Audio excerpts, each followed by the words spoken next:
सभी को सादर जय जिनेंद्र। मैं विनीता सुराना आज आपको अपने इस स्पेशल सेशन में इनवाइट करती हूँ। आप सबको जैसे विदित है कि मुमुक्षुओं के लाइव इंटरव्यू सेशंस आपको देखने को मिल रहे हैं। सो आज के हमारे स्पेशल गेस्ट हैं मुमुक्षु श्री अदिति जी कोटड़िया एवं उन्हीं के ही भाई मुमुक्षु श्री नमन जी कोटड़िया। और उनका परिचय देना चाहूंगी। आप दोनों ईरोड निवासी हैं। आपके मम्मी पापा का नाम है श्रीमती आशा जी कोटड़िया एवं विशाल जी कोटड़िया।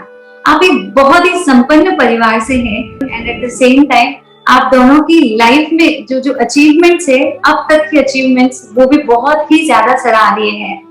सबसे पहले मुमुक्षु श्री अदिति जी के बारे में बताना चाहूंगी। आप सिर्फ मात्र 14 वर्ष की उम्र में ही आपने ये निश्चय कर लिया कि मुझे बढ़ना है तो वीर के ही मार्ग में बढ़ना है। और सेम उसी एज में उन्हीं के भाई आज 14 साल के हैं और वो तैयार है।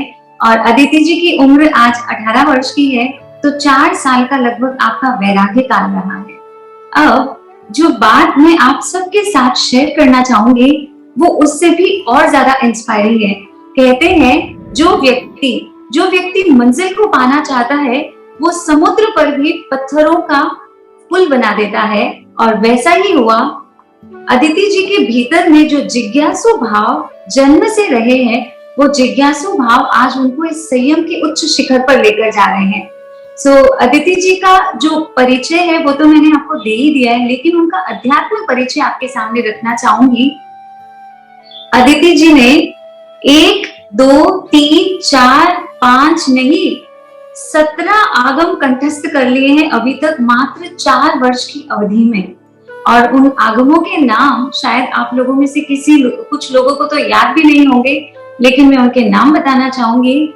आचारांग सूत्र, सूत्र कथांग सूत्र, अंतगढ़ सूत्र, अनुत्तरववाई सूत्र। आपको लग रहा होगा कि ये कितने सूत्र हैं, और लेकिन ये लिस्ट और भी है लंबी। और इसमें ही आता है अंतगढ़ सूत्र, अनुत्तरववाई हो गया, सुख विपाक हो गया, और इसके अलावा निर्यावलिका के 2 आगम और व्यवहार सूत्र। ऐसे कई सारे कुल मिलाकर के 17 आगम आपको कंठस्थ, मिच्छामि दुक्कडम 14 आगम आपको कंठस्थ हैं। और इसी के साथ नमन जी का थोड़ा सा सरप्राइज रखना चाहूंगी, क्योंकि आपको ऐसा फील होगा कि अदिति जी ने इतने कंठस्थ किए तो पक्का नमन जी ने भी इतना तो किया ही होगा, लेकिन वो थोड़ा सा सस्पेंस रखेंगे, जब उनका परिचय दूंगी तब आपको बताएंगे। उसके अलावा अदिति जी की वैसे तो दीक्षा की भावना थोड़ा पहले ही हो चुकी थी, लेकिन कह सकते हैं कि जो व्यक्ति के जब निमित्त और उपादान दोनों प्रॉपर्ली जब कनेक्ट होता है तभी कोई भी कार्य सफल हो सकता है। वैसे ही हुआ। आपकी दीक्षा तो होनी थी लास्ट ईयर, लेकिन योगानुयोग ऐसा ही कुछ हुआ कोविड की सिचुएशन के कारण कि दीक्षा हो नहीं पाई। बट अच्छा ही हुआ, आई कैन से, कि आज आप अपने भाई को भी साथ में आगे लेकर जा रहे हैं इस संयम मार्ग पर वो जो 1 साल का गैप था, उस 1 साल के गैप में जब हम सबकी लाइफ तो कंप्लीटली स्टॉप हो चुकी थी, उस 1 साल में उन्होंने इतना बिगेस्ट अचीवमेंट कर लिया है। जिस संस्कृत भाषा की हम जो बात करते हैं, वर्ल्ड की सबसे रिचेस्ट लैंग्वेज होती है संस्कृत, और जिसको पढ़ना अत्यंत कठिन होता है। आपने उस संस्कृत भाषा में जो हमारे भारत में पुष्पा दीक्षित जी हैं, जो संस्कृत की प्रखर पंडितों में मानी जाती है, उनसे आपने अध्ययन किया। उसके अलावा श्वेता जी कोटड़िया जो जोधपुर निवासी है, उनसे आपने अध्ययन किया। लेकिन अध्ययन कितना ये बताती हूँ, उन्होंने अष्टाध्यायी नामक जो ग्रंथ है, जो संस्कृत का बहुत ही माना ग्रंथ माना जाता है, उस अष्टाध्यायी ग्रंथ को पूरा लगभग पढ़ लिया है। और उसके साथ में ही न्याय संग्रह, तर्क संग्रह और कई श्लोकों की रचना, छंदों की रचना। और इसके मतलब यहाँ पर लिस्ट कंप्लीट नहीं हुई। उनके लाइफ में बहुत ज्यादा, मतलब शी इज गिफ्टेड, और इतना जबरदस्त ज्ञानावन्य का शीर्षम है आपका। आपने लगभग सारे छोटे थोकड़े तो कर ही लिए, उसके अलावा पूरी भगवती सूत्र के थोकड़े, पूरे पन्ना सूत्र के थोकड़े।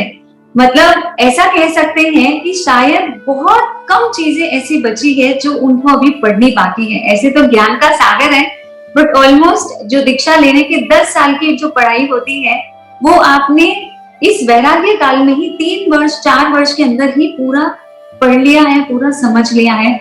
और जब आप अब उनसे जानेंगे और समझेंगे, तब आपको लगेगा कि रियल में वैराग्य ऐसा होता है क्या, तो अब मैं अदिति जी से सबसे पहला अपना प्रश्न पूछना चाहूंगी। तो अदिति जी, आपने बच्चे के मतलब हर स्टैंडर्ड में आप स्कॉलरशिप के थ्रू आप आगे बढ़ी हैं, because you are so intelligent. जो इंटेलिजेंसी आपकी धर्म में है, सेम वो आपके एजुकेशनल बैकग्राउंड में भी रही है। तो ना अचानक से ये संयम की भावना कैसे बन गई? Why Diksha, why have you chosen this path? आराध्य चरणों में अनंत वंदन, आपको प्रणाम एवं सादर जय जिनेन्द्र। एंड जितने भी व्यूअर्स हैं उनको भी सादर जय जिनेन्द्र एवं प्रणाम। सबसे पहले मैं अपने आप को बहुत फील करती हूँ कि आप सभी ने संयम के प्रति आप सबका अहोभाव इतना उत्कृष्ट रहा और आपने उस अहोभाव के तहत हमको भी आमंत्रित किया। कमिंग टू द क्वेश्चन, जो कुछ आपने मेरे लिए कहा है वो सब गुरु चरणों में समर्पित है। मैं उतनी योग्य बन जाऊं तो बहुत अच्छी बात रहेगी। मैं अपने वैराग्य की जर्नी को, ऐसा तो नहीं था कि एक प्रसंग देखते ही मन में वैराग्य भाव आ गए। इतना तीव्र तो शायद चारित्र होने का क्षमता नहीं हो पाएगा, पर मेरे साथ कुछ ऐसा हुआ कि when I was 14 years old, जब मैं अपना 9th कर रही थी, तब 2017 में आचार्य श्री विजयराज जी महाराज की आज्ञानुवर्ती महासती वरिया का चातुर्मास, महासती श्री मणिप्रभा जी महाराज आदि थाना का चातुर्मास ईरोड में घोषित हुआ। मेरा दुर्भाग्य रहा कि चातुर्मास के 2 महीने तो मैं जा ही नहीं पाई, क्योंकि स्कूल रहता था, कोचिंग, घर भी दूर था, तो इतना कुछ हो नहीं पाता था। तो 2017 का चातुर्मास श्रद्धेय श्री मणिप्रभा जी महाराज आदि थाना का ईरोड घोषित हुआ, और उसके बाद में हमारा घर थोड़ा दूर था स्थानक से, और obviously as a school going girl I had my own routine. Sundays होता था तो ठीक है, पाठशाला फिर भी चले गए, बाकी स्थानक इतना जाना नहीं होता था। एक दिन पापा ने प्रेरणा की कि तुम गांव में संसतियां विराज रहे हैं और आप दर्शन करने नहीं जाओ, अच्छा नहीं लगता, कम से कम दर्शन करने तो जाओ। तो मुझे लगा हाँ पापा मंत्री है, चलो इतनी तो लाज रखियो। तो उस दिन उस रात में महाराज श्री के सानिध्य में पहुंची। जैसे सानिध्य में पहुंची, ऑब्वियसली इतने छोटे बच्चे को क्या पूछेंगे, तो मुझे कुछ धार्मिक पहेलियां महाराज श्री ने पूछी। लगभग 3 पहेलियों का तो मुझे उत्तर आ गया, एक पहेली में मैं अटक गई। And I was actually very restless कि बस मुझे आंसर चाहिए ही चाहिए। तो महाराज श्री ने फरमाया कि ठीक है, आपको आंसर चाहिए तो आपको एक नियम करना पड़ेगा। इनका चलेगा, क्या कि जो भी आप फरमाओ चलेगा। तो महाराज ने मुझे नियम करा कि महीने में 4 संवर करने हैं, महीने में 4 संवर करने हैं। एंड जैसे आप लोग जानते हो, संवर में मच्छरदानी में सोते हैं, तो मच्छरदानी थोड़ी थोड़ी टेंट की तरह लगती है। तो इवन मेरे को भी एक एक्साइटमेंट था उस मच्छरदानी के प्रति, मतलब उपकरणों के प्रति भी कभी कभार जो आकर्षण होता है ना, वो आगे बहुत कुछ बदल देता है। तो शायद उस मच्छरदानी के प्रति जो आकर्षण था कि टेंट में ही तो सोना है ना, ठीक, सो जाएंगे, नो प्रॉब्लम। तो मैंने तुरंत हाँ भर दी और नियम कर लिया और आंसर मिल गया। एंड ये मेरे वैराग्य की टैगलाइन कह सकती हूँ कि for somewhere to forever somewhere. तो उस महीने तो ऐसा हुआ कि मैं 4 दिन ही संवर करने गई। नेक्स्ट महीने में 4 दिन ही नहीं जा पाई, और उसके बाद तो फॉरएवर संवर के लिए भाव बन गया। तो आप लोग सोचेंगे संवर में क्या किया महाराज ने होगा घुमा दिया, कुछ मंत्र तंत्र किया होगा, but I am pretty confident ऐसा कुछ नहीं रहा। तो क्या था स्पेशल उस संवर में? संवर के ठीक पहले लगभग आधा 1 घंटा मैं महाराज श्री की सेवा में कुछ न कुछ ज्ञान सीखती थी और अपनी सारी जिज्ञासाएं रखती थी। पहले क्योंकि सब लोग कहते हैं संयम संयम, तो आई यूज्ड टू थिंक कि संयम जरूरी है क्या। तो ये सब क्वेश्चंस मैं महाराज श्री से पूछती थी बहुत ट्रांसपेरेंसी के साथ, और साथ ही मैंने 25 बोल आदि छोटे छोटे थोकड़े सीखने शुरू किए, बिकॉज बचपन से कुछ नया सीखने की रुचि हमेशा से रही है। तो ये 2 चीजें जब होने लगी, तब एक रियलाइजेशन मन में आया कि हम जो संसार में ढूंढ रहे हैं वो तो संसार में है ही नहीं। जो सुख हम ढूंढ रहे हैं, जो हैप्पीनेस हम ढूंढ रहे हैं, वो है तो सही, पर बहुत टेम्पररी है संसार, और दूसरे जीवों को बहुत दुख देकर हमेशा या थोड़ा सा सुख प्राप्त होता है। तो मेरे अंदर एक ही भावना थी कि मुझे ऐसा स्वार्थी सुख नहीं चाहिए। अगर सुख चाहिए तो ऐसा सुख चाहिए जिसमें मैं भी सुखी रहूं और दूसरे भी सुखी रहें। इतने जीवों की हिंसा, इतने जीवों को दुख देकर सुख प्राप्त करना नहीं, मुझे ऐसा जीवन नहीं चाहिए। साथ ही साथ आगमों का स्वाध्याय बढ़ा तो इस भावना को और पुष्ट कर सके, गुरुओं का सानिध्य मिला और ये भावना पुष्ट हुई। तो अकॉर्डिंग टू मी वो संवर मेरे लिए बहुत इम्पोर्टेंट रहा। गुरु सानिध्य और तत्व ज्ञान मेरे लिए बहुत इम्पोर्टेंट रहा मेरे वैराग्य की भावना बनने में। That was so amazing. For someone, forever someone. तो एक बार वो जो स्वाद चखा आपने, वो स्वाद आपको इतना मीठा लगा कि आज आप है ना इस पड़ाव पर पहुंच चुके हैं, इस शिखर पर आप पहुंच चुके हैं। पर है ना अदिति जी, ये बहुत बड़ी बात है, बिकॉज इस एज में, जब टीनेज में जब बच्चे एंटर करते हैं, I can also feel that, जब है ना इस फेज से जब बच्चे गुजरते हैं, तो बच्चों के अंदर की जो क्रेविंग्स होती है, जो फीलिंग्स होती है, वो होता है सबको एक्सप्लोर करना, घूमना, खाना पीना, मौज शौक, मतलब। पर आपका वो मतलब वो क्यूरियोसिटी तो उस एज में सबको शुरू हो ही जाती है, बट आपने उस क्यूरियोसिटी को क्या कंप्लीटली उसको ट्रांसफॉर्म किया है, which is like really amazing. So धन्य है आपके माता पिता को ऐसे संस्कार दिए और आपके भीतर में वो एक बीजारोपण किया कि महाराज साहब आए और दर्शन करने नहीं जा रहे हो, ये तो नहीं समझ में आता है। तो ऐसे ही माता पिता हर किसी को मिले जो है ना शॉर्ट में और स्वीट में अपने बच्चों को समझाए, और बाकी तो हर जीव का अपना अपना भवितव्यता है, लेकिन वेरी नाइस अदिति जी। अदिति जी, जैसे आप इतने पैशनेट है हर चीज के लिए, तो क्या इंस्पायर करता है आपको संयम जीवन को लेकर? मतलब ऐसी क्या फैंटेसी रही है आपको, या क्या इंस्पिरेशन रहा है कि संयम, या किसी एक व्यक्ति से आपको आकर्षण है, या रियल में वो संयम से ही आकर्षण आपका बन गया है?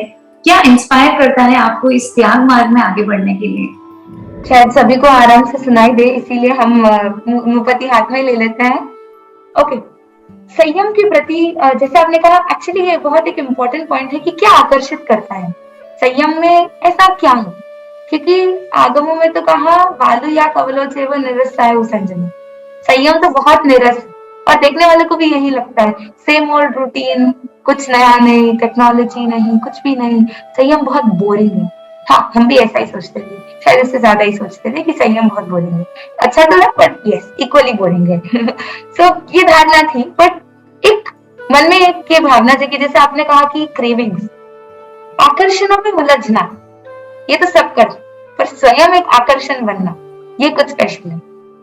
तो हमेशा से बचपन से एक ही थॉट, हमेशा पापा ने, मम्मी ने ये संस्कार दिए और हमने अपने आसपास इस चीज को हमेशा देखा कि लाइफ में कुछ ना कुछ पर्पसफुल होना चाहिए। हम आए और चले गए, यही अपना समय निकाल लिया, नहीं, ये नहीं करना है। जो कुछ करना है लाइफ में, कुछ ना कुछ पर्पसफुल तो करना ही है। तो ये एक भावना हमेशा से थी कि स्वयं के लिए भी और सोसाइटी के लिए भी हम कुछ पर्पसफुल करें। तो पर्पस ढूंढते ढूंढते हम संयम के पास पहुंचे। तो महापुरुषों के जीवन की एक बहुत बड़ी क्वालिटी है जड़ के प्रति ज्वलंत वैराग्य और जीव के प्रति अपार वात्सल्य। जड़ के प्रति जो वैराग्य है वो तब तक समझ में नहीं आता, पर जीव के प्रति जो वात्सल्य है, वात्सल्य इज प्योरिटी। बस अगर संयम के बारे में मुझे पूछे तो मैं सच्चे दिल से यही कहूंगी कि संयम जीवन की जो प्योरिटी है उसने मुझे बहुत आकर्षित किया। 60 साल की उम्र में व्यक्ति को समझ में नहीं आता है कि जीना कैसे है, वो आपने 14 साल की उम्र में ही उस चीज को समझ लिया, which is like awesome। जीव के प्रति अपार वात्सल्य। हम यूजुअली कहते हैं कि we care for everyone, we value everyone in life, but ये चीज समझ में नहीं आई, क्योंकि जब हमें अपना सुख देखना होता है तब हम सभी के दुखों को गौण कर देते हैं, या अपना स्वार्थ संसार में बहुत बार इम्पोर्टेंट बन जाता है। तो संयम में सबसे बड़ी बात यह है कि स्वार्थ कहीं भी नहीं है। हर जगह पर आप सेल्फलेस जीते हो। बहुत लोग बोलते हैं संयम लाइफ इज सेल्फिश, आपको खाली खुद का करना, आप सबको छोड़ के जा रहे हो। It's not selfish, it's actually selfless and soulful, wherein आप खुद, मतलब वो साधक आत्मा कितनी धन्य है कि वो स्वयं सभी कष्टों को झेलने के लिए तैयार है ताकि दूसरा जीव दुख मुक्त हो सके। तो इससे प्योर दुनिया में क्या हो सकता है? तो संयम जीवन की ये प्योरिटी मुझे पर्सनली बहुत अट्रैक्ट कर गई, एंड ऑब्वियसली जो इसको जी रहे हैं वो भी अट्रैक्ट करते ही। तो ये अट्रैक्शन संयम का है, और क्योंकि संयमी इसे जीते हैं तो संयमियों का भी कंप्लीटली था। अदिति जी ने एक बहुत अच्छी बात कही कि बालू या कवलो चिवे, यानी संयम अपने आप में ही निरस है, बिकॉज यहाँ ना तो कोई सुनने के लिए अच्छी अच्छी चीजें हैं, मतलब गाने वगैरह ऐसी नहीं है, देखने के लिए कोई ऐसा है ना ऑल टाइम दृश्य नहीं है कि कोई मूवी चले गए या कहीं गार्डन चले गए या कहीं घूमने चले गए। सो बट फिर भी संयम अपने आप में ही अमेजिंग है। So apart from being selfishness, तो यहाँ पे बहुत दूर की बात है, यहाँ पर सेल्फलेसनेस की बात बताई जाती है। That's so nice. अब हमारे सारे दर्शक हमारे प्रिय नमन जी को का इंतजार कर रहे होंगे, तो नमन जी के बारे में पहले एक बहुत अच्छी चीज बताऊंगी आपको। Naman ji is a state level badminton player. लगभग 2.5 साल तक उन्होंने निरंतर बैडमिंटन की प्रैक्टिस की है, बहुत सारे टूर्नामेंट्स प्ले किए हैं। नमन जी की एक विश थी, है ना, वर्ल्ड में मतलब ओलंपिक गेम्स जो होते हैं उसमें एक चैंपियन है, उन चैंपियन को, उनका नाम है ली चोंगवे, वो मलेशिया से है। तो उन्होंने मतलब 3 बार ओलंपिक्स में बैडमिंटन गेम खेले, लेकिन तीनों बार भी ही did not won the medal. So एक ड्रीम था नमन जी का कि मैं एक मेडल विन करूं ओलंपिक का, और मैं जाकर के उनको ये मेडल मेरी तरफ से दूं। इतना इंस्पिरेशन एक छोटे से बच्चे के अंदर, तो मतलब आप कल्पना कर सकते हैं कि उनकी रियल लाइफ ड्रीम्स क्या हो सकते हैं। तो आमंत्रण करना चाहती हूँ नमन जी का। नमन जी आपसे जी थैंक यू सो मच। आपसे मेरा पहला प्रश्न है कि नमन जी, मतलब आप इतने क्यूट लगते हैं, तो खाना पीना मम्मी पापा ठीक है, दीदी तो थोड़ी समझ गए हैं, पर आप इन सब चीजों को छोड़ करके कैसे आगे बढ़ पा रहे हैं? What is the secret behind this? आराध्य में वंदन, सभी को प्रणाम। खाना पीना मौज मस्ती एवं माता पिता को छोड़कर आपको ऐसा क्या इंस्पायर किया कि आप संयम दे रहे? तो यहाँ पे एक फर्स्ट एक गाइडलाइन देना चाहूंगा। Through your perception we are perception we are leaving everything, but through our perception we are gaining much more than what we are giving. तो यहाँ पर सबसे पहले मैं माता पिता का प्रश्न देना चाहूंगा कि माता पिता उपकारी है, और श्री भागवत सूत्र के 3 स्थान में बताया है माता पिता का उपकार अगर आप अपने चमड़ी से जूते बना करके उनको दो तो वो उपकार का ऋण आप चुका नहीं सकोगे, परंतु अगर आप उनको धर्म के मार्ग में स्थिर कर दो तब उनके उपकार का ऋण चुका सकोगे। और श्री उत्तराखंड सूत्र के 13वें अध्याय में प्रभु फरमाते हैं, देह सिंहो व मियम गहाय मृत्यु नरम नहीं हो अंत काले न तस्य माया व प्रिया व गाया कालम में तमन सहरा भवंती। अर्थात जैसे एक वृद्ध जब अपना प्राण बचाने के लिए भागता है और उसके पीछे एक टाइगर के दो, बाघ के दो, वो उसके पीछे लगा हुआ रहता है और उस मृग को वो पकड़ता है और उसको खाने वाला ही रहता है, तब क्या उसके माता पिता भाई बंधु मित्र क्या उसकी मदद कर सकते हैं? जो हमारे जीवन का सबसे अहम ये पल है, अगर कभी भी हमारे काम नहीं आए तो ऐसे माता पिता को क्या, तो हम क्यों ऐसे माता पिता ढूंढे जो हमें, जिनके कारण ना हमें दुख मिले ना हमें सुख मिले, और ऐसी जगह जाए जहाँ पे हमें परम सुख मिले। और मौज मस्ती तो जैसे एक चॉकलेट है और उसका रैपर है, तो आपने कभी चॉकलेट को रैपर के साथ खाया है क्या? नहीं, यूजुअली हम रैपर को खोल के चॉकलेट खाते हैं, चाहे वो रैपर कितना भी अट्रैक्टिव हो, कितना भी सुंदर हो, क्योंकि चॉकलेट ज्यादा से ज्यादा व्हाइट होगा या ब्राउन होगा और उसमें नट्स रहेंगे, पर रैपर उसमें तो अलग अलग कलर रहते हैं, अलग अलग डिजाइन रहता है, और हम उस कलरफुल अट्रैक्टिव रैपर को छोड़कर उस बेसिक सी सादी सी चॉकलेट खा रहे हैं। क्यों? क्योंकि हमें यह पता है कि वह चॉकलेट मीठा है और रैपर में कोई टेस्ट ही नहीं है। ठीक वैसे ही ये संसार के सारे आकर्षण इस रैपर की तरह है, वे दिखते बहुत अच्छे हैं, लेकिन अगर हम उस आत्मा के आनंद को समझ जाए तो ये हम अवश्य छोड़ देंगे।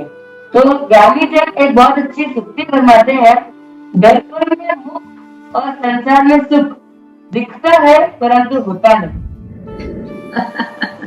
बहुत ही सुंदर। और ना मतलब भले जो आपने वो बात कही है, पर वो बात बहुत बड़ी बात आपने बताई है इतनी छोटी उम्र में। और जो चॉकलेट और रैपर की बात तो बहुत ही अमेजिंग है कि एक्चुअल में वही है ना, संसार इज लाइक हर चीज इतनी आकर्षक लगती है, बट आपने जो ट्रुथ को समझा है, उसको जाना है, विच इज लाइक बाउंडलेस। और ये क्लैरिटी भी मिलना अपने आप में बहुत बड़ी पुण्यवानी दर्शाती है।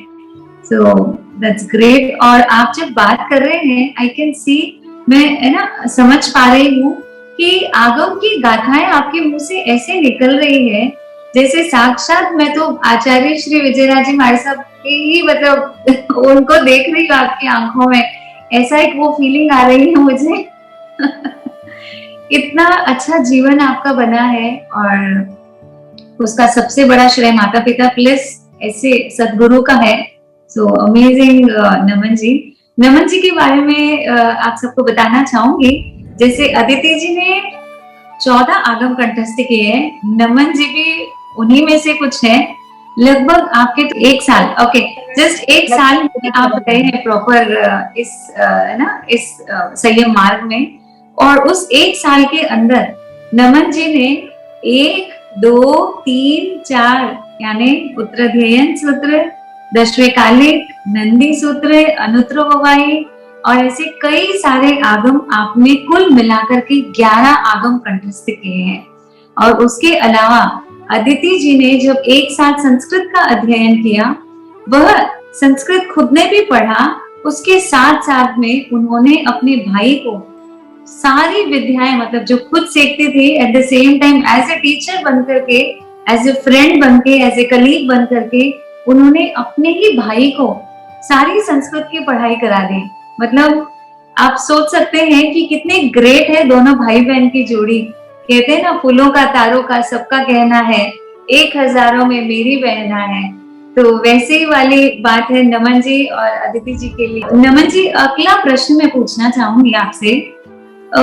जब आपकी भावना बनी तो मम्मी पापा ने कभी ऐसा कहा होगा कि अदिति तो जा ही रही है, वो कब से ही कर रही थी जाना है मुझे दीक्षा लेना है, तो तुम तो ठहर जाओ, मतलब घर में बारिश ही नहीं रहेगा तो फिर हम क्या करेंगे घर में रह करके। तो मम्मी पापा ने मतलब कैसे आपको सहर्ष आज्ञा दी है, कैसा रहा वो आपका वो ड्यूरेशन, कैसे आपने उनको मनाया? यहाँ तो मैं पापा बन के बोल रहा हूँ, है ना, मतलब वो कोई और पूछते हैं तो वो क्या जवाब देते हैं, मैं वही आपके यहाँ पे कट कॉपी और पेस्ट कर रहा हूँ, है ना। तो जैसे सबसे पहली बात, हमारे जन्म से ही मतलब जब वो दोनों एक दूसरे को देखने गए थे तो उनका मेन यही बात थी कि अगर मैं या तुम दीक्षा लें तो हम अंतराय नहीं देंगे, और परिवार में कोई दीक्षा लेता अंतराय नहीं देंगे। और बचपन से धार्मिक संस्कार बहुत अच्छे थे। और जैसे आज भी कभी पापा को बोलते हैं कि आपको स्पीच देना है तो फर्स्ट में यही बोलते हैं कि हमारी क्या औकात की हम इनको आज्ञा दे, ये तो अपने अंतराल तोड़ कर आए, वे ऐसा बोलते हैं। और ये भी बोलते हैं कि अगर हमारे और होते तो हम और को भी देने में बिल्कुल संकोच नहीं करते, क्योंकि ये जिनशासन महान है और जीवंत है। और इसमें एक लाइन ये है कि लोग उनको वीर पिता कहते हैं, लेकिन वीर वो ऐसा बोलते हैं, उनके परसेप्शन से समझिएगा कि वीर हम है और मैं बस पिता हूँ। तो उनकी जो दृष्टि है वो हमेशा एक हेलीकॉप्टर में उड़ने वाले व्यक्ति की तरह है, क्योंकि जो हेलीकॉप्टर में उड़ता है उसको नीचे सब एक जैसे दिखते हैं, तो वे सबको एक जैसे देखते हैं। और यही उनके जीवन से प्रेरणा लेते हैं कि उनके जैसी दृष्टि और वे जैसी आज्ञा पाकारी है एवं विनयवान है, वैसे हम भी बने। और यहाँ पे मुझे बिल्कुल परिश्रम करना ही नहीं पड़ा, क्योंकि जब मैं गुरुदेव के पास था तभी सारी गतिविधियां घर पे पूरी हो गई। तो यहाँ पे एक अलग चीज सुनने को मिलेगी आपकी कि यहाँ पे वे मोटिवेट किए राखी है। And I'd like to add up something in this. जब मेरा आगे पत्र हुआ था तो मैंने अपने आगे पत्र के स्पीच में ये लाइन भी बोली थी कि गुरुदेव आज मेरा आज्ञा पत्र नहीं है, गुरुदेव आज मेरा प्रतिज्ञा पत्र है। क्योंकि मेरा आज्ञा पत्र तो शायद हम दोनों का आज्ञा पत्र तो शायद हमारे जन्म से तैयार था कि अगर हिलेंगे तो हम मना नहीं करेंगे। देरी तो हमारी तरफ से हो गई कि हमने प्रतिज्ञा बहुत देरी से की। तो इन दिस स्टोरी यहाँ पे शायद हमने कभी अंतराय क्या होती है वो तो जाना ही नहीं। और एक और सुक्ति बोलना चाहूंगा कि हाथ में तलवार सौंप कर दीप बनाने वाले तो कहीं मिल जाते हैं, पर हाथ में ध्वजारोहण सौंप कर महादीप बनाने वाले दिखने ही मिलते। That's so great। मतलब आपके पापा ने ये लाइन कही कि है ना, ये तो दो ही है, और भी बच्चे होते तो उनको भी मैं शासन में समर्पित कर देता। मतलब पूर्व भाव में वास्तव में जो जीव उत्कृष्ट साधना आराधना करके आता है, वही जीव छोटी उम्र में, आप जैसे छोटी उम्र में दीक्षा ले सकता है। तो कितनी साधना की होगी तब जाकर के आप आगे बढ़े। प्लस ऐसे ही सुयोग्य माता पिता मिले जो आपको खुद सहर्ष आगे होकर के सही मार्ग में आगे बढ़ा रहे हैं।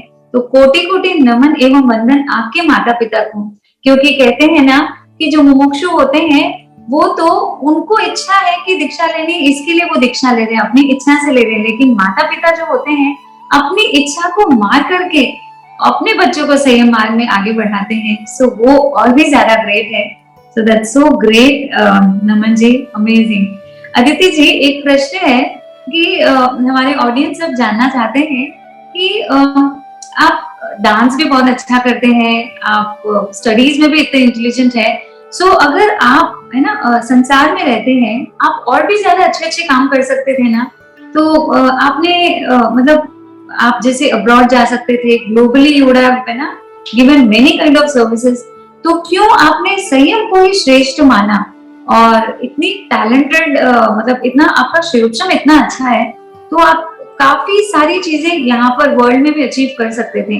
But then why have you chosen that kind of path, जिस मार्ग में मतलब हमेशा दुख और परेशान जो हम सबकी नजर में है, वो उसको आप एवरी डे एवरी मोमेंट आपको है ना सहन करना होगा। तो क्या आपको ऐसे डिटरमाइन किया कि आप ये छोड़ करके वहां जा रहे हैं और जहाँ वर्ल्ड में इतना कुछ एक्चुअल में दिखता भी है?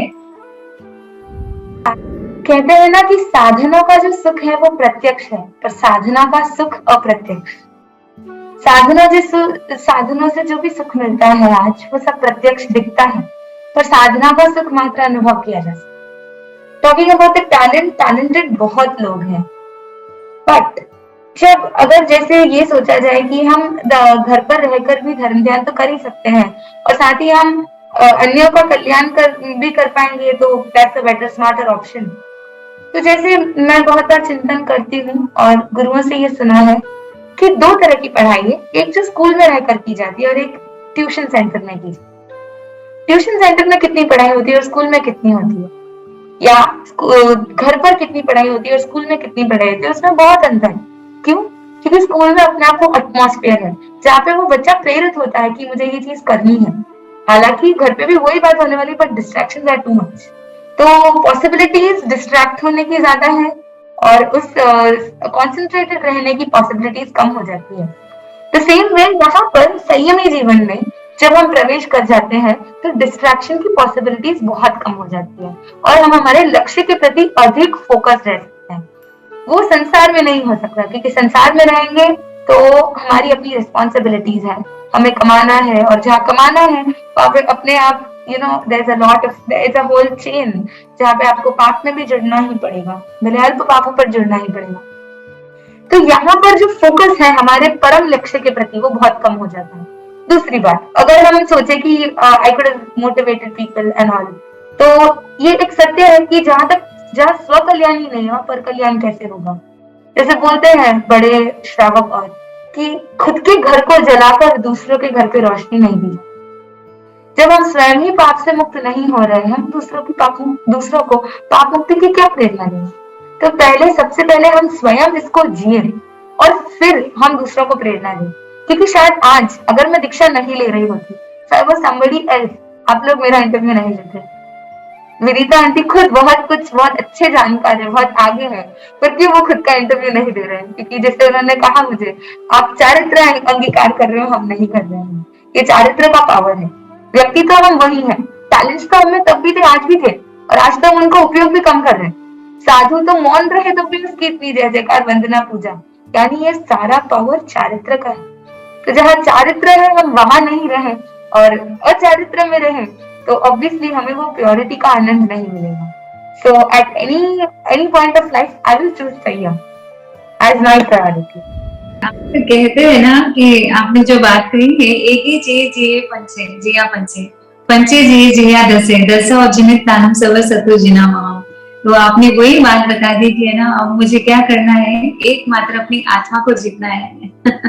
That is like amazing। और जो आपने अपने लिए निर्णय लिया है, जिन शासन वास्तव में ही वैसे तो धन्य धन्य ही है और ये शासन चलेगा ही 100%। बट देन जिन शासन में आप जैसे छोटी उम्र के जब इतने समझदार, इतनी क्लैरिटी से जब जीवात्मा आगे बढ़ रहे हैं, तो डेफिनेटली शासन कहाँ पहुंचेगा हम इसकी कल्पना कर सकते हैं कि आप लोगों की जो डेडिकेशन है, आप लोगों के भीतर में जो जज्बा है, उसको देख करके पूरा संघ, पूरा जैन समाज अपने आप में ही है ना बहुत ही गौरवान्वित हो रहा है इस समय पर आप दोनों की क्लैरिटी और अवेयरनेस को देख करके। So that is very good. Aditi ji, देखिए लाइफ में बहुत सारे डिस्ट्रैक्शंस भी आते हैं। अभी तो आप वैसे है ना एज में भी छोटे हैं, तो क्या पता आगे जाकर के आपके मन में कभी चंचलता भी आ सकती है। कभी ऐसा भी होता है कि जब हम इतना व्यक्ति पढ़ाई कर लेता है, अध्ययन कर लेता है, तो कहीं ना कहीं उसके भीतर में अहंकार की भी भावना आ सकती है, या फिर और भी बहुत सारी ऐसी चीजें जो एक व्यक्ति को आत्मार्थी बनने के लिए रोक भी सकती हैं। तो किस प्रकार आप है ना अपने आप को कैसे आप डेवलप करेंगे उन सब वेज में, जिससे आपकी भी मतलब आत्म साधना बनी रहे? क्योंकि एक तो होता है जो बेसिक है, जो जिंदगी भर लग जाती है जिसको अध्ययन करने में, पर आपने इतना सब कुछ बाय गुरु कृपा, बाय गॉड्स ग्रेस कह सकते हैं कि इतना कुछ आपने ज्ञानावनी के शिक्षण से अर्जन किया है, तो आप अपने आप को कैसे आगे तक मजबूत रख पाएंगे? बहुत अच्छा प्रश्न किया आपने, ताकि मैं अपने आप को पुनः सजग कर सकूं कि मुझे क्या करना है और कहीं मैं अपने लक्ष्य से चूक नहीं जाऊं। इतिहास के पन्नों में जब हम देखते हैं ना, तो ज्ञाता धर्म कथांग सूत्र का सबसे पहला अध्ययन है, आप देखो। और अमित कुमार के बारे में तो आप लोग सब जानते ही हैं। अमित कुमार ने बहुत उत्साह के साथ संयम लिया और संयम की पहली ही रात्रि में उन्हें इतना परिचय आया और उनका मन उठ गया, उनका मन चंचल हो गया कि ऐसा संयम क्या काम था। ऐसे संयम मैं कहाँ राजकुमार हूँ, इतना सुकुमार और इतना सुखों में कंफर्ट जोन में रहने वाला व्यक्ति, और मुझे इतना डिस्कम्फर्ट हो रहा है। अमित कुमार की स्मार्टनेस यहाँ पर देखी। अगले दिन उन्होंने क्या किया, उन्होंने ऐसा नहीं कि मैं चल रहा हूँ बस, उनके तो हो जाते तो राजमहलों में कोई मना तो करता नहीं, पर उन्होंने क्या किया, मैं सुबह प्रभु को वंदन करूंगा और वंदन करके उन्हें ये कहूंगा, उन्हें अपने उगे पात्र संभाल कर फिर चला जाऊंगा। This is the best part about संयम जीवन। भगवान ने संयम को डिजाइन ही ऐसा किया है कि आप अगर आपका पतन होता भी होगा ना, तो भी हम बच जाएंगे। उन्होंने जब भगवान से ये निवेदन किया, तब भगवान ने उन्हें अपना पूरा भव का वृत्तांत सुनाया। भगवान ने ये मत बोले तुम मत जाओ, तुमने ऐसे करोगे तो हमारी बदनामी होगी, व्हाटएवर, जैन शासन के प्रति ये वो नहीं। भगवान ने मात्र उन्हें अपने पूरा भव का वृत्तांत सुनाया। और जब वो सब पूरा भव का मेघ कुमार ने सुना, तब मेघ कुमार ने फरमाया कि इन दो आंखों को छोड़कर मेरा ये पूरा शरीर संघ में समर्पित है, संतों की सेवा में समर्पित है। यानी बहुत बार ऐसे प्रसंग बन सकते हैं जब मन विचलित होता है, पर उस स्थान पे हमारा जो मेंटर है, हमारे जो गाइड हैं, they are at our help. And like I told, संयम जीवन को भगवान ने डिजाइन ही ऐसा किया है, इसीलिए इतनी सारी क्रियाएं, इसीलिए दोनों समय प्रतिक्रमण, इसीलिए 4 प्रहर स्वाध्याय, दिन का पहला चौथा, रात्रि का पहला चौथा, इतना सा दे करके करेंगे क्या? बट वो लोग बोलते हैं आप लोग इतना पढ़ के क्या करोगे, तो मोक्ष में जाना है, आत्म कल्याण करना है, इतना पढ़ के क्या करोगे? But I'll tell you, हमारा क्या करेंगे पूरा दिन? आने वालों को देखेंगे, आने वालों की बात करेंगे, यही करेंगे ना। अगर वो नहीं होगा तब कर लोगे, जब कर लोगे, कब तक? ये ज्ञान ध्यान अभिमान, ठीक है, अभिमान का हेतु बने वो आगे की बात है, बट फर्स्ट हमारे चित्त को स्थिर करने में बहुत उपयोगी बनता है, ताकि हमारा चित्त बाहरी में नहीं अंतर में रमन करे। सो इसीलिए अगर हम जिस प्रकार भगवान की आज्ञा है उस आज्ञा में चलेंगे, तो संयम से अगर विचलित होने की भावना भी बनी, तो हमारी हेल्प पर पग पग पर आगम की गाथाएं खड़ी। और भगवान ने फरमाया आपको दिवस की आलोचना गुरुओं के सामने करनी है, प्रतिक्रमण करना है, फिर आलोचना करनी है, वापस राय से प्रतिक्रमण करना है, आलोचना करनी है। इतनी बार आलोचना में तो हमारे भाव पकड़ ही जाएंगे। और जिन गुरुओं ने हमारे अंदर ये भीतर भाव पैदा किया है, उनमें वो क्षमता है, वो शक्ति है कि वो उसे बनाए भी रखे। क्योंकि कहते हैं ना, गुरु आज्ञा के साथ उसे पूरे करने की शक्ति भी देते हैं। हमारी क्या मजाल हम यहाँ तक पहुंचते, कुछ भी नहीं था, हमारी कोई योग्यता ही नहीं। ये उनकी महान कृपा है, वो हमें यहाँ तक लाए। तो उनकी कृपा से और उन्होंने जो ज्ञान ध्यान के प्रति हमें प्रेरित किया है, ये हमें संयम से जोड़ा रखेगा। क्योंकि 23वें अध्याय में फरमाते हैं ना कि केशी श्रवण पूछते हैं कि ये जो मन रूपी अश्व है ना, ये जो अश्व है, ये तेजी से भाग रहा है, उसे आप कैसे संभालोगे? तो गौतम स्वामी बहुत सुंदर शब्दों में उत्तर देते हैं कि श्रुत रूपी लगाम से इस मन श्रुत रूपी लगाम से इस मन रूपी दुष्ट घोड़े को हम मतलब श्रुत की लगाम है जो इस मन रूपी दुष्ट घोड़े को पकड़ के रखती है। तो हम भी हमारे मन को, क्योंकि बहुत बार यहाँ वहां जा सकता है, पर श्रुत रूपी लगाम से इसे सेफगार्ड करेंगे। एक एग्जाम्पल ऐड करना चाहूंगी। जैसे कोई बॉडी बिल्डर होता है, वो बॉडी बनाता है तो वो बहुत वर्कआउट करता है। ऐसा तो नहीं है कि आज खाया टॉनिक और कल बॉडी बिल्ड हो जाएगी। उन्हें बहुत वर्कआउट करना पड़ता है, एक्सरसाइजेस करने पड़ते हैं, तब जाके रिपीटेड एक्सरसाइज से वो उनके मसल्स बहुत स्ट्रॉन्ग हो जाते हैं, टोन हो जाते हैं। तो सेम वे हमारा मन भी एक ऐसा ही बॉडी का पार्ट है जिसे बहुत वर्कआउट जरूरी है। जितनी बार ये बाहर जाए उतनी बार इसे खींच के लेके आओ। तो वो जो पुरुषार्थ है वो इस मन को मजबूत बनाता है और उस पुरुषार्थ से हमें नहीं घबराना है। उस पुरुषार्थ की निरंतरता में ही हमारे लक्ष्य के प्रति हम निकट पहुंचेंगे। आपने बहुत अच्छी बात बताई और इतनी क्लैरिटी है। तो अपने आगम में ये बात बताई गई है, कालो काल है ना, कालो काल हर कार्य का एक इतना सिस्टम अच्छा बनाया है जिससे व्यक्ति पहले स्वाध्याय करेगा, चिंतन करता है, फिर गोचरी, फिर वापस स्वाध्याय, फिर चिंतन। तो उसी प्रकार से भले कितने भी परीक्षा आए, कितने भी संकट आए, लेकिन सेल्फ इवैल्यूएशन, इंट्रोस्पेक्शन, इन सब के माध्यम से जो आपने बताया है बहुत ही अच्छा बताया है अदिति जी, वेरी नाइस। अदिति जी, एक प्रश्न है मेरा कि जैसे हम सब ऑडियंस की तरफ से भी, आपने अपने लाइफ में कुछ ड्रीम किया होगा कि संयम लेने के बाद ऐसा करूंगी, है ना, कुछ पर्पस या कुछ गोल सेट किया होगा कि 5 साल के बाद मैं अपने आप को यहाँ देखूंगी, 10 साल के बाद ऐसे। तो वैसे एक यंग वुमेन, मतलब एक वंडर वुमेन बोल सकती हूँ मैं, इनफैक्ट है ना, वंडर वुमेन बनने जा रहे हैं। तो एक वंडर वुमेन बनने के बाद में आपके क्या गोल्स होंगे, क्या आप अपनी लाइफ में क्या सोच करके रखें कि कैसे आप, है ना, how will you proceed further? अपने गोल्स के लिए कहा तो दो तरह के गोल्स हैं, एक तो स्वयं के लिए और दूसरों के लिए। तो स्वयं के लिए मेरा एक ही गोल है कि at this moment I am very happy, I am feeling very blessed and I am very happy, I just want to be happier the next moment. बस मेरा पहले मोमेंट से मेरा अगला मोमेंट अधिक आनंद में बीते, अधिक सहजता और अधिक परम से जो एक कनेक्शन है उसकी अनुभूति करते हुए थोड़ा और हैप्पियर हो। That is my personal goal. ठीक है, इतना रटना है, इतना करना है, ये तपस्या वो तपस्या, ये बाह्य क्रियाएं हैं, पर आंतरिक रूप से अगर मेरा कोई गोल है तो ये है कि मैं इस क्षण में बहुत आनंद में हूँ, अगले क्षण में अधिक आनंद में रहना है, स्वयं समाधि में रहना है और औरों को समाधि में सहयोगी बनना है। ये मेरा पर्सनल गोल है। और अगर बात की जाए कि as a member of the शासन, आपका शासन के लिए क्या कंट्रीब्यूशन होना चाहिए, तो in that thing I would like to tell something. आज जो एक चीज मुझे बहुत प्रिक करती है हमारे जैन शासन को लेकर, हमारे गुण बहुत सारे हैं, पर if we want to improve, हमें कहीं ना कहीं अपनी कमियों के प्रति भी दृष्टि डालनी पड़ेगी। बहुत बार ऐसा होता है कि हमारे आज मतलब इंडिया में मोर देन 16,000 साधु साध्वी हैं और जैनों की संख्या भी काफी है, जैनों की संख्या भी है, हमारे बहुत सारे टेम्पल्स हैं, हमारे बहुत सारे स्थानक हैं। ये सब कुछ होते हुए भी कहीं ना कहीं लोगों में अवेयरनेस की बहुत कमी। लाइक आप देख लो, आप गूगल पे टाइप करो Jain, just put the word Jain, first search probability आपको दिखाएगी तो it will be Jain recipes. So we are famous for our recipes, we are famous for our rituals, but people wonder क्या इसके पीछे इनके पास कोई थियरी है, एंड जो उसको फॉलो कर रहे हैं उनके पास कोई रीजनिंग नहीं। तो लोगों को लगता है हम बहुत इलॉजिकल चीजें करते हैं। I have literally लोगों ने मुझे पूछा है कि Aditi, what are you going to do the rest of your life? Just plucking your hair every 6 months?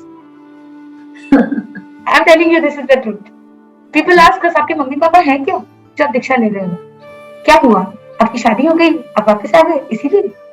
This is what people think about संयम, कि जहाँ पर कुछ नहीं है तब संयम स्वीकारा जाता है और यहाँ पे कुछ लॉजिकल नहीं है। हाँ, मैं ये नहीं बोलती हम सबको समझा सकते हैं, पर हम स्वयं समझ सकते हैं। हम नहीं जानते कि हम कितनी ही क्रियाएं करते हैं, पर उनके पीछे का कारण क्या है। जब तक कारण नहीं जानते, बोलते हैं ना, कारण न मंदोपि न प्रवर्तते, जब तक हम कारण ही नहीं जानेंगे तब तक हमारा कार्य किस हद तक सफल बनेगा। भगवान ने फरमाया पहले ज्ञ परिज्ञा से जाने, फिर प्रत्याख्यान परिज्ञा से उसका त्याग करें। तो मैं एज अ शासन का एक मेंबर होते हुए मेरा ये प्रयास मैं करना चाहती हूँ कि जन जन में एक अवेयरनेस क्रिएट करें। त्याग पचकान कितने लेंगे वो आगे की बात है, पर त्याग पचकान के पीछे का कॉन्सेप्ट अधिक से अधिक श्रावक और जन शासन के अनुरागी जितने भी हैं वो इस क्यों का आंसर जाने कि जिस दिन सच में रियलाइजेशन आ जाएगी तब सब कुछ हो जाएगा। तो तत्व ज्ञान बोलते ना, परमम ज्ञानम तवोदयः, सबसे पहले ज्ञान और फिर दया या जो भी धर्म है।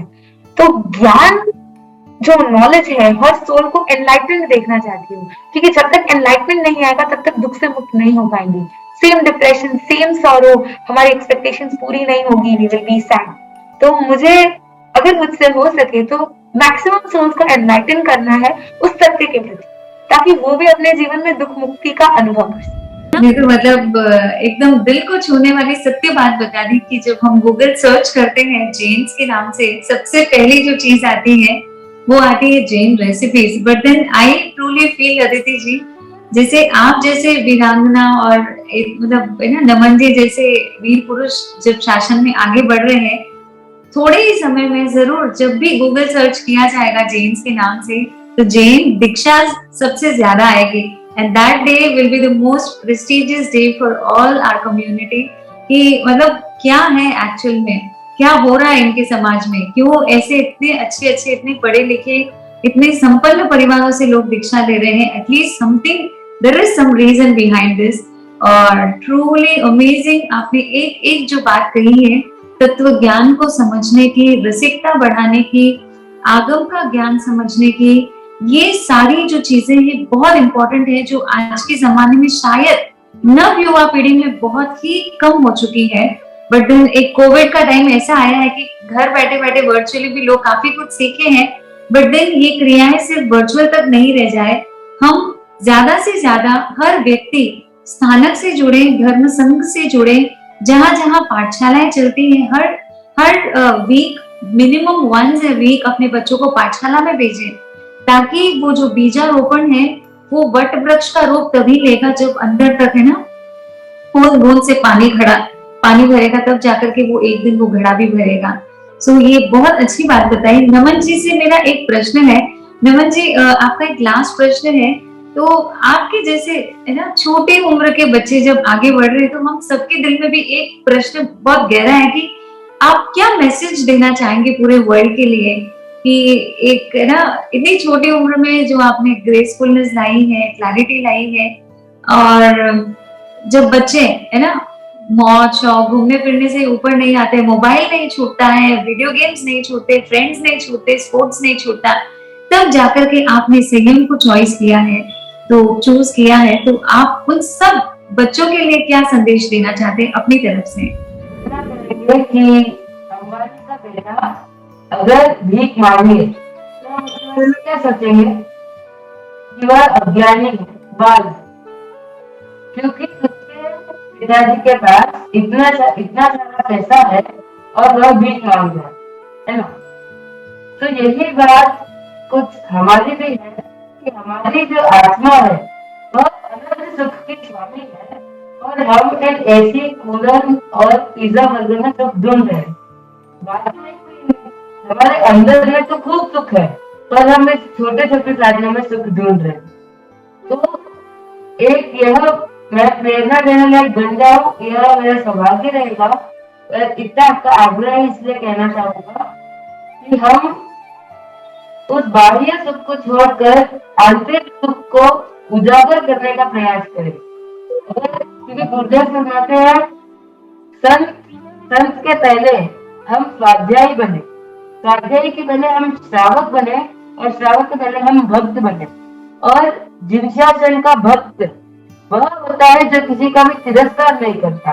तो धीरे धीरे हम पहले भक्त बनेंगे, भक्त से श्रावक, और श्रावक से ही हम संत, और संत से अरिहंत बन पाएंगे। तो अगर हम साधु नहीं बन पाए तो कोई बात नहीं, लेकिन हम सच्चे भगवान महावीर के अनुयायी बन सकते। तो यही मेरी प्रेरणा रहेगी कि हम किसी का तिरस्कार नहीं करे, किसी पे अपना अधिकार नहीं जमाए और जितना हो सके सभी को अपने समान समझे, क्योंकि सबको कंफर्ट चाहिए। और अंत में यही कहना चाहूंगा कि संत अगर हमारे घर आते हैं, नहीं, संत हमारे नजर पधारते हैं तो वह हमारा भाग्य होता है, और संत हमारे घर गोचरी के लिए पधारते हैं तो वो हमारा अहोभाग्य होता है। हम संत के पास जानने सीखने जाते हैं, वह हमारा सौभाग्य होता है, और हम भी अगर संत बन जाए तो यह हमारा महाभाग्य होता है। तो तब इस महाभाग्य को प्राप्त करें, यही मंगलमय भावना। बहुत बहुत सुंदर। तो हमें सबसे पहले क्या बनना है? भक्त बनना है ना। कोई संयम ले पाए नहीं ले पाए, सबकी अपनी अपनी पुण्यवानी और पुरुषार्थ का खेल है ये सब कुछ, लेकिन भक्त बनना है और किसी का भी तिरस्कार नहीं करना है। यदि ये बेसिक एथिक्स भी अगर हम फॉलो कर ले तो हमारे जीवन में कहीं का कहीं हम सब पहुंच सकते हैं। तो नमन जी ने बहुत अच्छा संदेश दिया हम सभी दर्शकों के लिए, हमारे दर्शकों के लिए। अदिति जी, आप क्या संदेश देना चाहेंगे सभी एज ग्रुप के लोगों के लिए, specially for teenagers and as well as for elders? जैसे मैंने पूर्व में कहा, वही चीज मैं वापस बोलूंगी कि let's know why we are doing things before doing anything. ठीक है, it's not wrong to do it without knowing, but let's know, let's raise a step, a very strong step, कि आज अगर इतने लोग कुछ कर रहे हैं, let's raise a question why. जब तक तत्व ज्ञान नहीं आएगा तब तक हमारी प्रगति उतनी फास्ट नहीं हो पाएगी। और हम भी आज अगर कुछ, एंड बहुत लोग बोलते हैं टीनेजर आजकल धर्म नहीं करते, आजकल युवा पीढ़ी दूर जा रही है, but I am at the favour of the युवा पीढ़ी, क्योंकि I am one of them. मैंने जितने लोगों को देखा है इन 4 सालों में, आज की जो पीढ़ी है ना, उनमें बहुत कंपैशन है और उनमें बहुत लॉजिक है। पुराने लोग तो शायद रूढ़िवादिता के कारण चीजें करते थे, जैसे मतलब किसी ने कह दिया तो कर लेंगे, किसी ने कह दिया तो नहीं भी करेंगे। पर आज की पीढ़ी वैसे नहीं है, उनके अंदर बहुत कंपैशन है और बहुत लॉजिक है। तो बीइंग टुडेज जनरेशन, हम सब में वो कैपेसिटी है, वो क्षमता है कि हम जानकारी पूर्वक हर क्रिया को बहुत अच्छे से बहुत ब्यूटीफुली कर सकते हैं। और जो लोग मतलब कर चुके हैं वो तो खैर धन्यवाद के पात्र हैं ही, but being all of us as a team, हम किसी को डिग्रेड नहीं करेंगे, हम सभी को आगे से आगे पुश करेंगे, एंड हम सभी को ये प्रेरणा देंगे कि हम जानें। जब तक जानेंगे नहीं तब तक जागेंगे नहीं। तो जागने के लिए जानना बहुत आवश्यक है। तो धर्म के प्रति, संतों के प्रति हमारे मन में अहोभाव बढ़े, और हम उनके पास जब भी जाए उनसे कुछ नया सीखें, उनसे कुछ लेकर जाए, ये हम लक्ष्य बनाए। और एक छोटी सी प्रभावना हम आप लोगों के लिए देना चाहेंगे कि आज आप सभी हमारी संयम की अनुमोदना कर रहे हैं, हमें सुन रहे हैं। तो संयम की अनुमोदना तभी सार्थक है जब आप आगे किसी को संयम में अंतराय नहीं दे। हम संयम में साधक नहीं बन सकते हैं, नो प्रॉब्लम, पर किसी के संयम में बाधक नहीं बनेंगे। ये छोटा सा संकल्प कि आज अगर आप हमको भेंट करने वाले हैं तो हम सोचेंगे हम जितने संपन्न थे, जो ज्ञान दर्शन चारित्र के रत्न हमें मिलने वाले हैं और अधिक आशीर्वाद के साथ मिलने वाले हैं। तो प्लीज ये एक संकल्प आप सभी आज हमें जरूर गिफ्ट करना कि हम संयम ले तो बहुत श्रेष्ठ है, किसी को संयम दिलाए तो बहुत श्रेष्ठ है, पर कोई संयम ले तो उनमें उनके संयम जीवन में अंतराय का कारण, बाधा का कारण हम नहीं बनेंगे। ये छोटा सा संकल्प आप सभी आज हमें भेंट करें। That's so great of you, Aditi जी। बहुत अच्छा जवाब दिया आपने कि किसी को बाधा नहीं पहुंचाए, और प्लीज जो भी नवयुवा पीढ़ी है अपने भीतर में जो जिज्ञासु भाव की जो भावना है, always be curious in everything. जैसे कहते हैं ना, जे कम में सूरा ते धम में सूरा। जो व्यक्ति अपने कर्म में भी शूरवीर होगा वही धर्म में भी शूरवीर हो सकता है। सो ऑलवेज है ना, keep consistently be curious in your life, ताकि वो क्यूरियोसिटी से एक करके सारे दरवाजे अपने आप खुलते चले जाएंगे अपने जीवन में। तो अदिति जी, लास्ट में आप दोनों के लिए बहुत सुंदर सा एक भजन एक गाना चाहूंगी मैं। बहुत अहोभाव आ रहे हैं मुझे आप दोनों को देख करके। संयम को पाकर धन्य हुए, संयम को पाकर धन्य हुए आज तुम जैसे, कल संयम तुझको पाकर के धन्य धन्य हो ऐसे संयम में साजीना, संयम में साजीना, संयम में साजीना, संयम में साजीना। जिस शूरवीरता के साथ आप इस भगवान के मार्ग पर, प्रभु वीर के मार्ग पर आप आगे बढ़ रहे हैं, उसी शूरवीरता के साथ आप अपने मोक्ष की यात्रा को भी शीघ्र प्राप्त करें। हम सब की तरफ से, पूरी जैन फैमिली की तरफ से आपको तहे दिल से अनुमोदना, खूब खूब खूब आशीर्वाद, ढेरों ढेरों ढेरों आशीर्वाद बोल सकते हैं इनफैक्ट। सो आप इसी तरीके से आगे बढ़े, आपके भीतर में नित्य प्रतिदिन ज्ञान, दर्शन, चारित्र और तप की निर्मलता प्रकट हो, और जिस लक्ष्य से आप आगे बढ़ रहे हैं उस लक्ष्य को जल्द से जल्द आप प्राप्त करें। यही मंगल कामना, और आपके पूरे परिवार को तहे दिल से कृतज्ञता जो आपको इस वीर के मार्ग पर बढ़ा रहे हैं। And both of you wish you infinite happiness. और एक छोटी सी चीज, जैसे अभी विनीता आंटी बोलू, भाभी बोलू, उन्होंने कहा कि जिज्ञासु भाव बढ़ा है, तो आज ये जो आपके सामने ये जो छोटा सा एक कार्यक्रम हुआ है, इसका भी मूल जिज्ञासा भाव है। उन्होंने कहीं ना कहीं दीक्षा के प्रति, संयम लेने वाले दीक्षार्थियों के प्रति एक जिज्ञासा का भाव बढ़ाया कि आपने आखिर क्यों ऐसा डिसाइड किया। इनकी जिज्ञासा के भाव का परिणाम ही आज आप सबके सामने है कि हम सभी को भी थोड़ा समय मिला कि हम वापिस पुनः थोड़ा सा चिंतन करें कि हम क्या संयम धार रहे हैं, हम स्वयं को वापस चेता है। तो आप सभी को लाभ हुआ होगा ही, पर आपसे भी अधिक हमें लाभ हुआ है कि हमें वापस भगवान के आज्ञा का पुनः चिंतन करने का अवसर मिला और स्वयं को सजग करने का अवसर मिला। तो उसके लिए हम बहुत बहुत आपको आभार ज्ञापित करना चाहेंगे। जिन शासन के प्रति आपका अनुभव, आपकी समर्पणा सचमुच प्रशंसनीय है। हमारे जवाब के द्वारा अगर किसी का भी दिल दुखा हो तो क्षमा याचना चाहते हैं। एवं 10 फरवरी 2022 हम आप सभी का व्यावर में बेसब्री से इंतजार करेंगे, श्वेत वस्त्रों में, गुरु सानिध्य में, जब हम उस परम लक्ष्य की ओर बढ़ने वाले आप सभी के आशीर्वाद की हम मतलब अपेक्षा रखेंगे। तो प्लीज सभी पधारिएगा और हम पर आशीर्वाद। जिनाजा विरुद्ध कुछ कहा तो खूब खूब कृतज्ञता। और जिन आज्ञा विरुद्ध मेरी तरफ से भी कुछ भी अवहेलना हुई हो तो बारंबार मिच्छामि दुक्कडम।